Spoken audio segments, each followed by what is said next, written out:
C'est quoi l'infini? C'est quelque chose en fait qui nous chiffonne tous. L'infini mathématique. En mathématiques, on voit l'infini. Mais l'infini, c'est quoi? Ça sert à quoi? L'infini, cette notion d'infini. Donc, Gédéon Emmanuel, la question vous est laissée. D'accord. Ok, Gédéon. Que veux-tu nous dire par rapport à l'infini? L'infini, on a parlé dans une autre vidéo de zéro par exemple. Oui. Zéro, c'était l'expression du rien. Ou bien. Oui.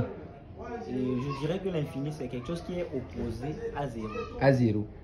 C'est quelque chose qu'on dit, il a presque rien. Lui, il a presque rien. Peut-être il a 0,001 ou quelque chose.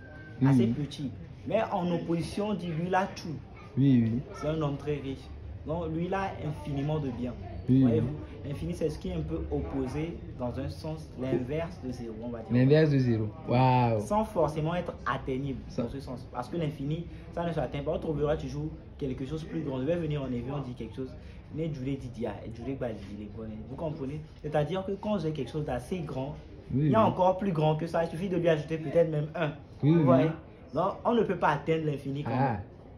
Gédéon a beaucoup d'inspiration maintenant. Non, je t'ai dit. Ça a augmenté. Hein? Ça a augmenté l'inspiration, la sagesse. Hein? Vous voyez, c'est les mathématiques. C'est les mathématiques qui t'ont rendu comme ça. Hein? Logique et mathématique. Ah, super. On va laisser Gédéon Emmanuel ajouter quelque chose. D'accord.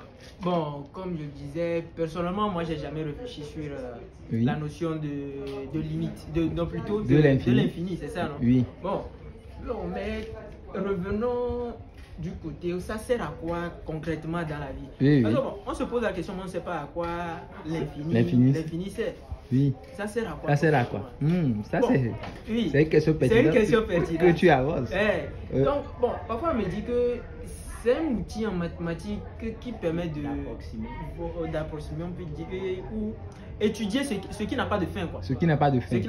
Par exemple, les limites, voilà. Les fonctions, les intégrales, effectivement. Les graphes, non? Il y en a aussi. Donc, bref, bon, je peux dire que ça nous permet d'étudier tout.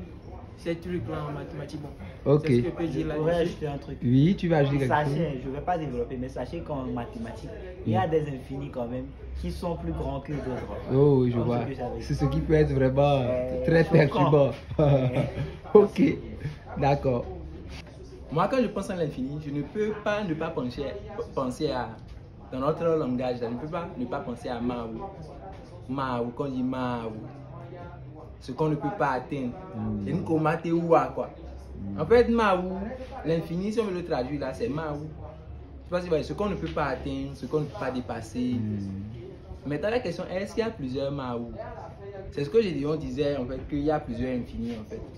Et si nous en parlons, si nous parlons de l'ensemble grand N, l'ensemble grand N, il y a une infinité d'éléments dans grand N. Il y a 0, il y a 1, il y a 2, il y a 3, il y a 4. Il y a 1 million, il y a 1 milliard, il y a 1 milliard. Est-ce que vous voyez? Donc en quelque sorte, grand N est Maou.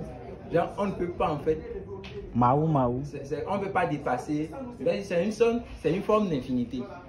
À peu près. Maintenant, si on prend l'ensemble des nombres pairs, c'est-à-dire que je ne prends pas 1, je ne prends pas 3, je prends juste 2, 0, 2, 4, 6. Voilà. C'est aussi une infinité, non? Oui. Est-ce que c'est les mêmes infinis? Non. Ce n'est pas les mêmes infinis. Ok, allons au tableau. Pause. Donc en fait, on veut prendre l'ensemble grand N. Ça, c'est les éléments de grand N, n'est-ce pas? 0, 1, 2, 1 allant. Maintenant, si on prend les nombres pairs, sur la droite, il y a 0, il y a 2, il y a 4, c'est ça, non? Oui. 6, 8, ainsi de suite en allant. Mais regardez, je vais renuméroter ces éléments. Le nombre 0, je vais l'appeler le numéro 1. 0 pour moi. C'est le premier. Soit, bon, appelons le numéro 0 même. Ça, c'est le numéro 1, le numéro 2, le numéro 3, le numéro 4, ainsi de suite en allant. En fait, qu'est-ce que vous remarquez? On s'approche de... Regardez, ça, c'est les entiers. On reconstitue les entiers. Ça, c'est les entiers. Mais ça, c'est les nombres pairs. C'est-à-dire qu'à chaque nombre pair, on peut associer un entier. Et réciproquement. Bijection. Je viens de définir ce qu'on appelle a one-one application, une application bijective. C'est-à-dire que à chaque nombre pair correspond un unique entier. J'ai défini, en fait, l'application que j'ai définie, c'est l'application de 2n dans grand N qui prend un nombre et lui associe sa moitié. de k et lui associe sa moitié k. Je sais pas si vous voyez. Il Oui. prend un double, par exemple 4, on lui associe sa moitié. Je sais pas si vous voyez. En fait, c'est une application qui est bijective. Mais, en fait, si je peux définir une bijection d'un ensemble et un autre, c'est qu'ils ont quand même le même nombre d'éléments, en fait. Dans un sens. Parce que à chaque élément du premier correspond à l'élément du second, et Oui. réciproquement. C'est comme quelque chose comme ça. Comme ça. Comme s'ils avaient la même taille. Voilà, donc s'il y a 3 éléments ici, forcément il y aura 3 éléments ici. En fait, je veux dire que finalement, 2n et n, comme ils sont en bijection, finalement ils ont le même nombre d'éléments. Les mathématiciens inventent ce qu'on appelle la cardinalité. Ils vont dire que la cardinalité de 2n, c'est la cardinalité de n. Mais c'est un peu bizarre en fait. Très bizarre. Parce que 2n est une partie de n. Pourtant, ils semblent avoir le même Nombre d'éléments que que ce truc-là. Donc quelque part, il y a plusieurs types d'infini. Et raisonner avec l'infini, je pense que l'infini, c'est un concept qui dépasse l'entendement humain. Si je mets par exemple l'équation x plus 1 égale à x, ça n'a pas de solution. Pourtant l'infini plus 1, ça donne combien? Infini. L'infini. Est-ce qu'on pourrait quand même dire que la solution, c'est l'infini? Ouais, donc l'infini pose quand même des problèmes. Point d'interrogation. Point d'interrogation, quoi.